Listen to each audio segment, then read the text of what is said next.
welcome to this new, very special interview. Today we're joined by one of the greatest musical theatre actresses both on Broadway and also probably all across the US.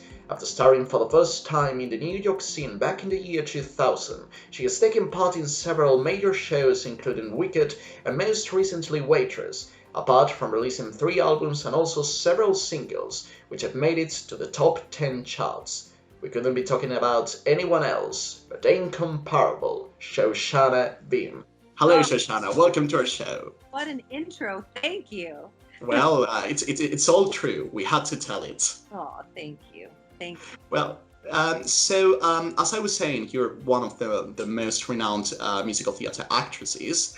So has musical theatre always been a calling to you, or was it something that you discovered out of the blue? How was it? Well, I think if you trace it back to just like who I naturally was when I was born, like who I just sort of naturally became as I was like, a toddler, the things I was interested in, music, dressing up, performing. And so because of that, my mom put me in dance class. So dance was really my first form of expression, which then parlayed into being in like community children's theater programs and stuff like that. I would say that it was always my natural instinct. I was always drawn towards music and, expressing myself through music, with dress up, like becoming other characters, playing pretend. That was always inherent in me and natural. I think it was a couple years ago, I had to stop and laugh because I'm like, I'm the exact same person I was at 3 years old. I'm just dressing up, putting on shows and bossing people around. I'm just doing the same thing I always did. So I would say it was always a part of me, and life just unfolded to accommodate that. Mm-hmm. And what do you think is so fascinating about musical theatre that you wanted to turn it into your job? What is that, that thing, that particular thing that fascinates you the most? I think the imagination, the telling stories. I think that the trying on different characters to tell stories, to tell the same story, which is just the story of the human experience. People always ask me, like, how do you find your characters or relate to them, or how do you make them your own, or how do you meet them or get to know them? And my answer is always, we're all walking the same path here in these little meat suits. Like we have different details attached, but like when you boil it down to the simplest essence, we're all dealing with wanting to love and be loved. We're all dealing with wanting to be seen or be enough. We're all dealing with rejection or loss. We're all dealing with the very same simplest, essences of life. So all these characters to me are me. All these characters are my entire audience that witnesses them. So I think it's really just, the music aside, because music is just like my favorite thing on earth, to learn stuff, to listen, to sing it, to, navigate my way through expressing it. That's the best part. But as far as musical theater as a whole, it's telling stories. Mm-hmm. Perfect. And when you started, training at school for musical theatre, did you have any dream role or any particular professional achievement that you wanted to, to make? Yeah, I think when I started school, because I was in a conservatory for musical theater, of course, the dream goal was being on Broadway, of course. Mm-hmm. But I think at the time, the dream role was like Eponine and Les Mis or Fantine. I would have taken either one. So it was running on Broadway at the time that I graduated, and every girl, all the girls with the big voices who graduated from my school seemed to be in Les Mis, in the ensemble, covering playing Eponine, So I was like, oh yeah, this is a natural progression.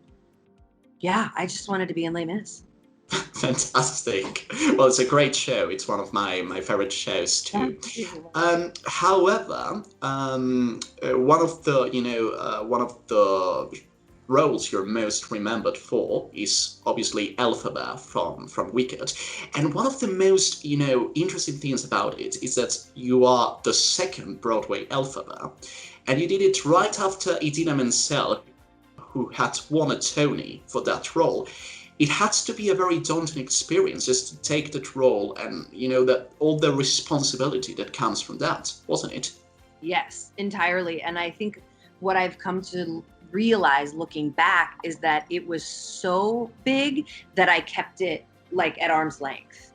I wouldn't, I couldn't quite know because I was in the middle of it. I couldn't quite know how massive it was or was going to be. Like, keep in mind, the show was a big deal in New York, but it hadn't quite reached all the way across the world yet. YouTube was just starting. Shows take a minute to sort of build up steam. Hamilton wasn't a global success until a year or two after it opened. Like, it takes a while to spread, and it takes a while for the tour to go out and for people all over the world to get it. And so it wasn't, I couldn't quite own it as much of a big deal as it was. It was too, I didn't feel like I deserved it, to be honest with you. So I just downplayed it and made it, just kept saying to myself, like, I'm just the replacement. I'm just the replacement. I'm just the replacement. I'm just here to like mimic whatever Adina did because that's what she did was the right thing. And like, I'm just here to sort of like keep the machine running. Like, I couldn't quite let myself own, like, of all the women in the world they could have had, they chose you to do this after Adina Menzel. Like, let that sink in. Make it your own. Step into these shoes. Own it. I just couldn't do it. You go from being in the ensemble to being above the title and starring in the biggest show on Broadway at the time. I didn't know how to really like own that. So yes, looking back, it was massive. And even last year, I went back for I think it was the 15th or 16th anniversary on Broadway. Yeah. And I went and watched the show and I just wept through the whole thing. I was like, I did that? That was me? People sat in these seats and saw me do that? That's crazy. That's crazy. So yeah, I think it's taken damn near 15 years for me to be like, yeah, you did that. Yeah, you did that. So yeah, it was a massive gift and a massive blessing, and I just feel like I couldn't digest it all at the time. Is my best answer. What would be your fondest memory from that time in the show? Probably, I think my best time in Wicked was when I did the show on Broadway as Elphaba for a year, and then I had about 6 or 8 months off, and then Megan and I went and joined the tour for 4 months, just so that we could play Portland and Seattle, which is where we're both from. And so that time, I think, was my favorite time in the show because there's, you did it, you immersed yourself in it for a year, you had time off to sort of like, zoom out and have some space from it and live life a little bit and then come. Anytime you get a second chance at a role, it's so illuminating because you've had space from it and it's like you've metabolized it more. So coming back to the role, I felt like I understood her more. Not only that, but the tour cast, some of the greatest people, so much fun. And being on tour, there was less pressure because there wasn't the New York company breathing down your neck all the time, telling you how you should be doing it and what, there was a lot of pressure in the New York company, being the flagship company, to do things a certain way.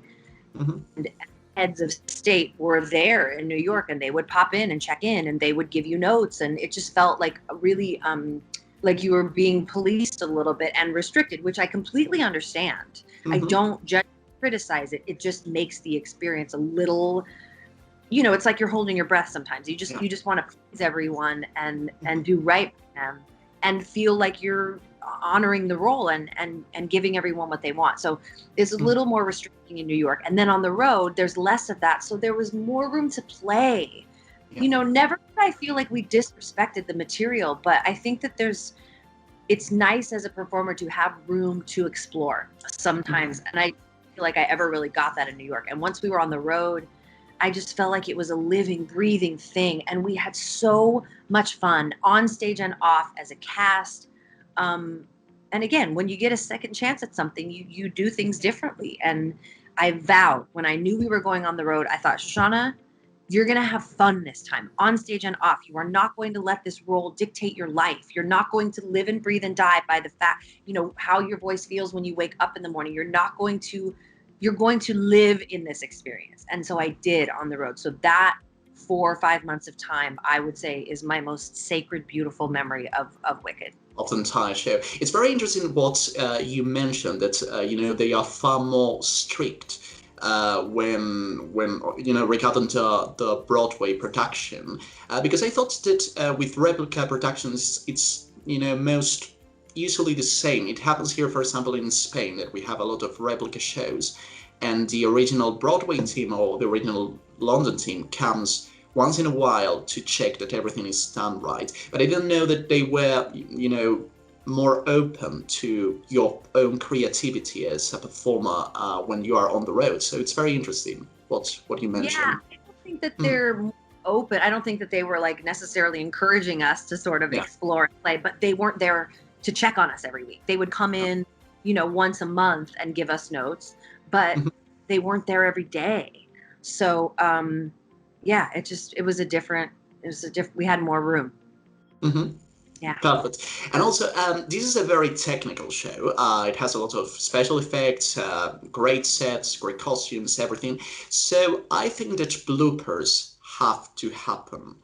Any funny bloopers that have happened to you during that time? My bloopers are never funny. They're funny now, but I fell in the pit in Wicked. I didn't fly. My levitator didn't go up and I didn't fly one time. I got my heel caught in the trapdoor that lifts Elphaba up for no good deed. I guess they're blue. My mic was on and I came off stage cursing about something and my mic was on in the house. I always have. I mean, it's live theater. It always happens. But I think more bloopers are more like, I remember being so tickled when Joey McIntyre was my first Fiero, and he came out of the trapdoor at the end as the Scarecrow, and he didn't have his hat on. It had fallen off, and he didn't know because they wear sort of like a bald cap headpiece, so he can't feel it. So he didn't know that he was missing his hat, but he looked so crazy with the bald cap and the face paint. He looked like a burn victim almost, and I just couldn't stop laughing, and he just was so confused. And I mean, it's more like those simple little things that actually really take me out, and I can't recover. I just get the giggles and I can't recover. But the bigger things, like falling in the pit and catching my heel and we had to stop the show, things like that. And obviously I was there the day that Adina fell and broke her ribs and had to go on for. That's not really a blooper. That's just more of like a massive musical theater mishap. But totally. Well, that's the theater for sure. Before moving on with your career, I just want to go back for a little moment, which would be about your first New York professional experience, which was in the off-Broadway show Godspell, and that happened almost right after you moved to New York City. So how did that great opportunity came to you? Well, I think it was kind of divinely, perfectly lined up. It was Godspell. We had done Godspell in college, so I knew the show backwards and forwards. I knew every song. So when it came to the audition, it was like, what do you want me to sing? You want me to sing this? You want me to sing that? So I felt confident going in. I think when you feel confident, it goes a long way. So going in, I just was like, oh, I know this show. I know this music. I'm singing Bless the Lord. This is what I'm doing. Why else?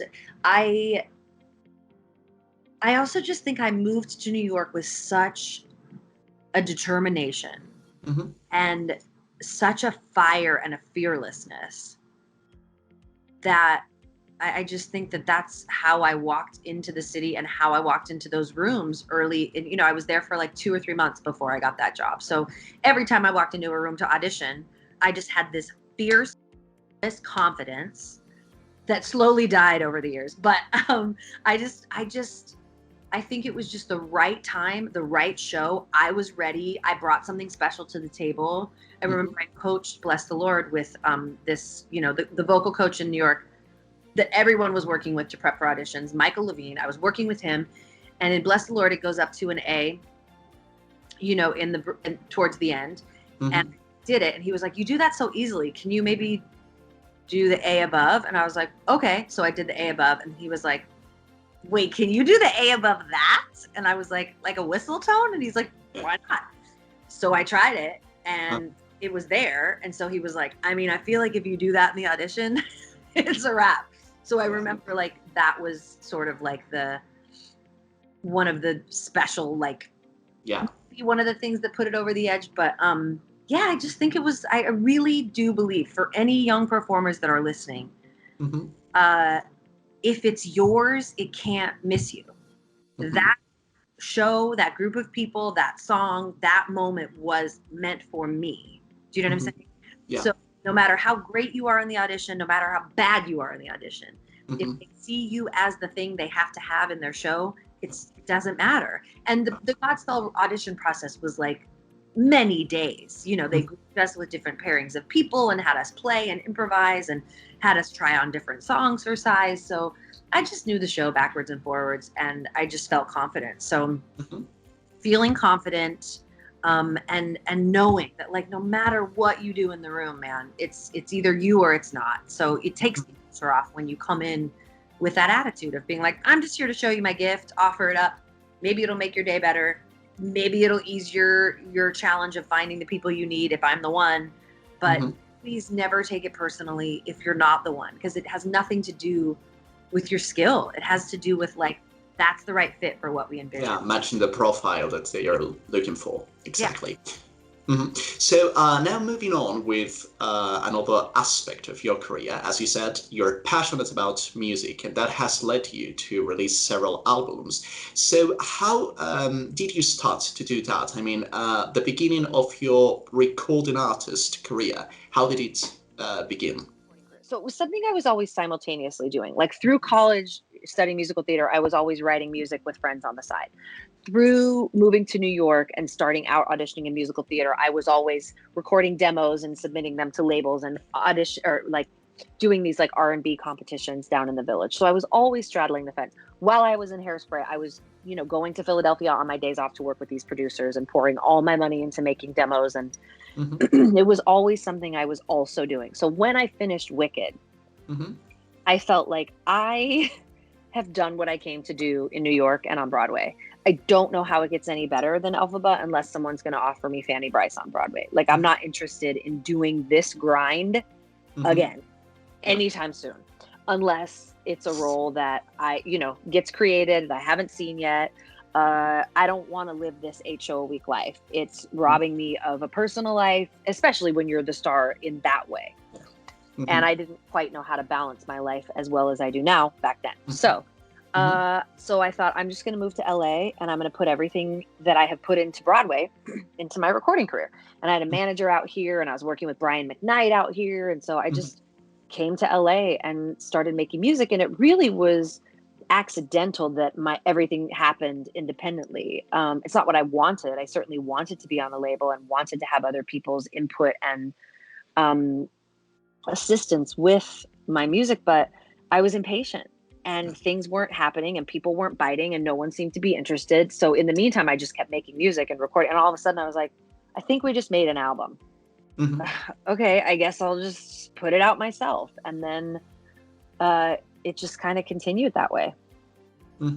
Very interesting. And as a performer, I mean, you're also a songwriter. So what would you say is the biggest difference? I mean, the authorship is one of the biggest differences, but as a performer, to perform your own work in comparison to performing another person's work, is there any particular challenge, for example, when you're performing it, when it's something you've written yourself, for example? Yeah, for sure. I think when I much prefer and much more enjoy singing other people's music. My own stuff, it's always challenging because it's vulnerable.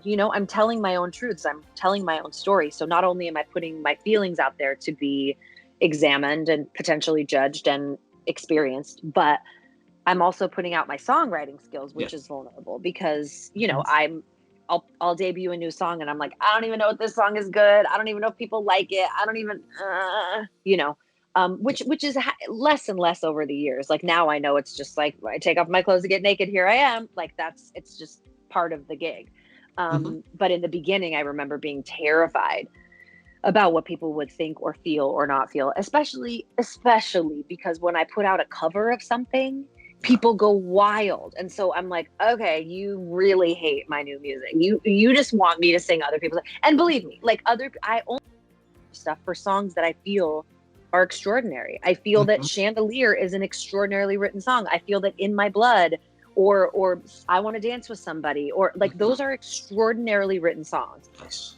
And that's why I want to sing them. So, you know, I have a couple of my own that I'm like, this is a fantastic song. I stand by that. I'm proud of it. I love singing this. Like All to Me is one of those, This War, Blood from a Stone. But, you know, even still to this day, I would much prefer singing Saving All My Love, or I Want to Dance. So, you know, I would much prefer singing these massive hits that I also feel like those other songs allow me to sing in a way that for some reason with my own stuff, I feel very constrained. So it's an interesting dance, but yeah.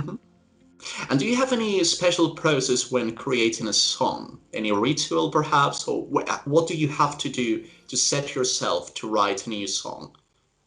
Oh man, that's tough. I think these days, in order to get myself to sit down and write songs, I have to schedule writing sessions with people. I've been writing a lot with my friend Britton, and we'll just schedule stuff on the calendar, and we have these hours. And most days, more recently, we actually are accomplishing and actually getting songs written. But sometimes we'll spend 2 to 4 hours on Zoom and just get nothing done, you know.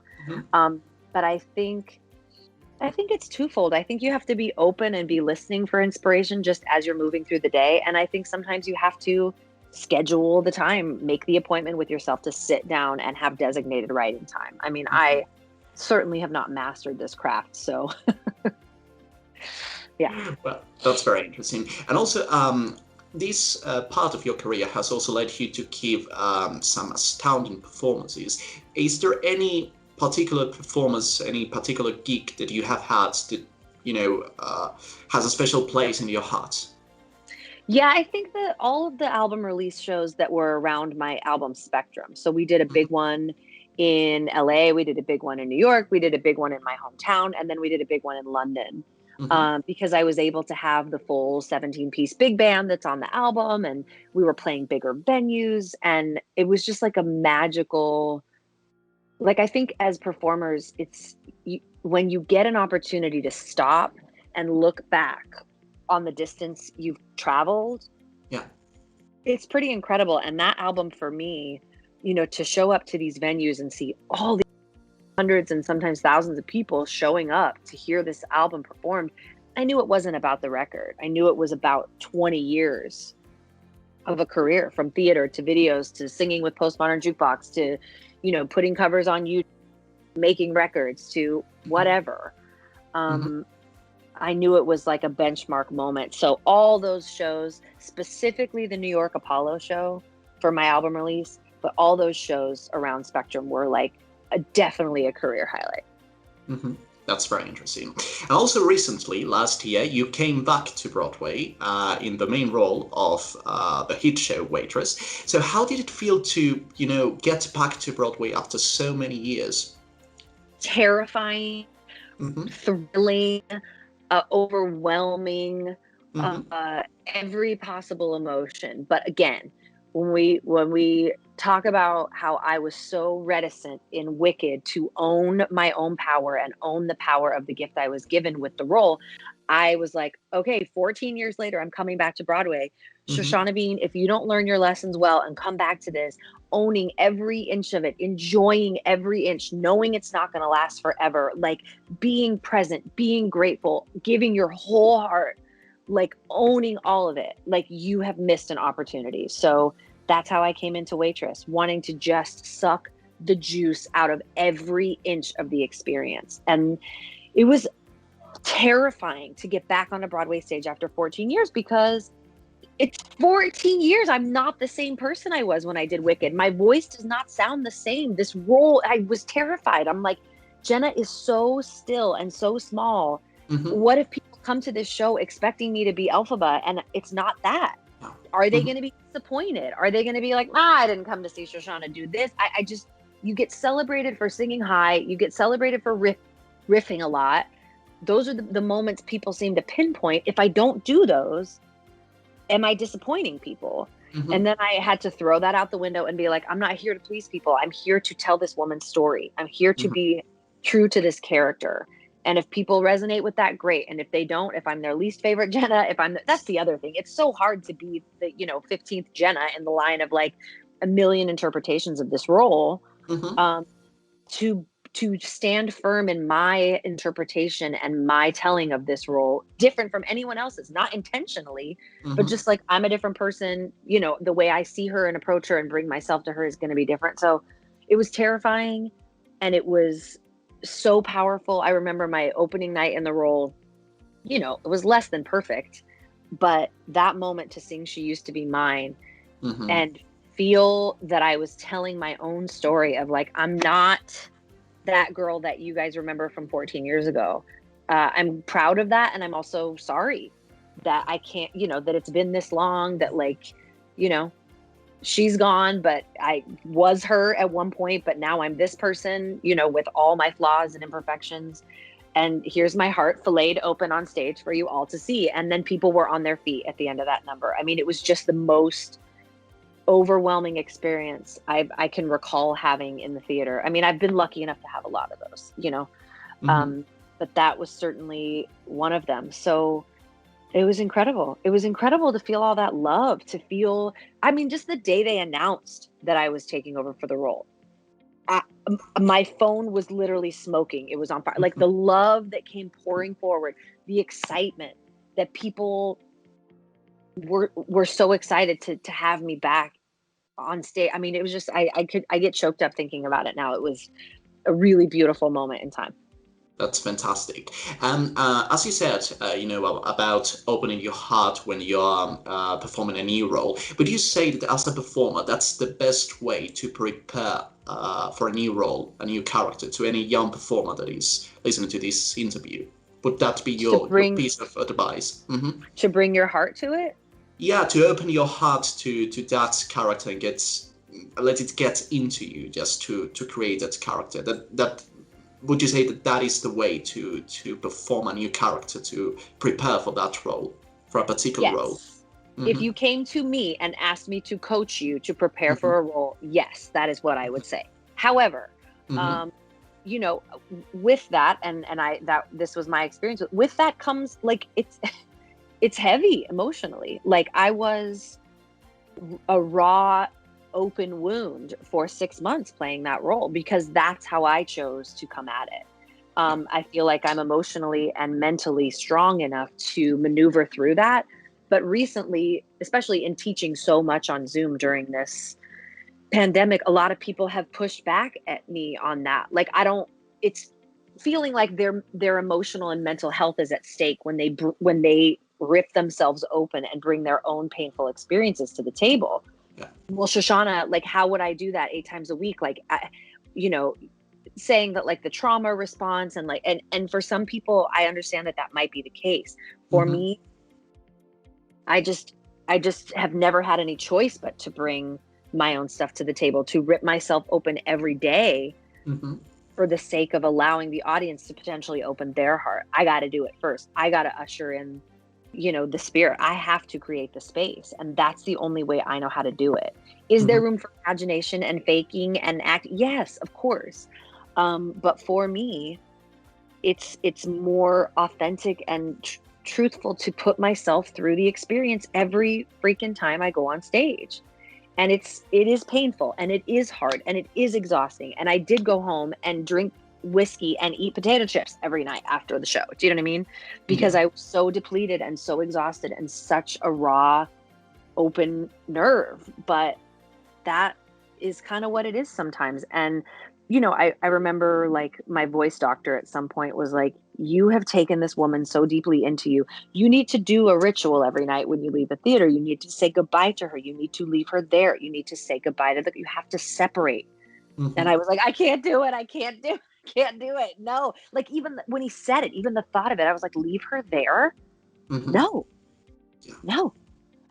So, but that was the first time for me that it felt like when I did CC Bloom and Beaches, or when I did Fanny Bryce and Funny Girl, they already were, that is me. So there was no, like, we're the same person. We're the Yeah. big personality. We're the, like, work comes first. We're the, like, leaving little disasters wherever we go, ruining relationships. Like, we are the same people trying to do what we think is best, and we think is, like, actually for the service of someone, and actually, like, hurting them. Like, I was so, I remember saying all the time, like, I don't know where they end and I begin. So, but with Jenna, it felt like I was uncovering different parts of myself, through her, with her. My best friend said to me at the end of my run, and she'd seen me in the show like 2 or 3 times during the run. She said at the end, Jenna softened you and you strengthened her. Hmm. And I just thought, like, that was the most beautiful summation of the experience. And so, yeah, I don't know. I don't know what to recommend. I think everyone has their own process. For me, it's always been the only way I know how to come at it, in a way that's going to crack your heart open. It's the only way I can do it, is to crack mine open, Yeah, that's very interesting. So, well, despite the global pandemic that we have been, discussing before this interview, I would like to ask you, do you have any, upcoming projects, maybe something you are working on, that would be ready after all this dire situation is over? Yeah. When are you airing this? When does this Um, interview go live? well, this is going to air in 2 weeks' time. Oh, great. Okay. Hmm. So, Monday, this coming Monday, which Hmm. is the 16th, I think. Yeah. So Monday, we are announcing and putting tickets on sale. I just filmed a Christmas concert at the Apollo in New York last week.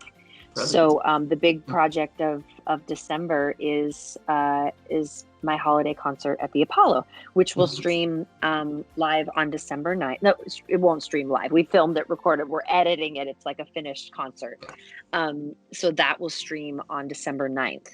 Mhm. And we will have 3 different premieres. We'll have the Australian premiere, the London time zone premiere, which is where you guys will fall into, right? Mhm. And then the US premiere. So that's the big project that has taken up all my life and time for the past month, and then the Brilliant. next month. And it's really beautiful, and I'm really proud of it. And I just felt like, I didn't want all that we've had taken away from us this year.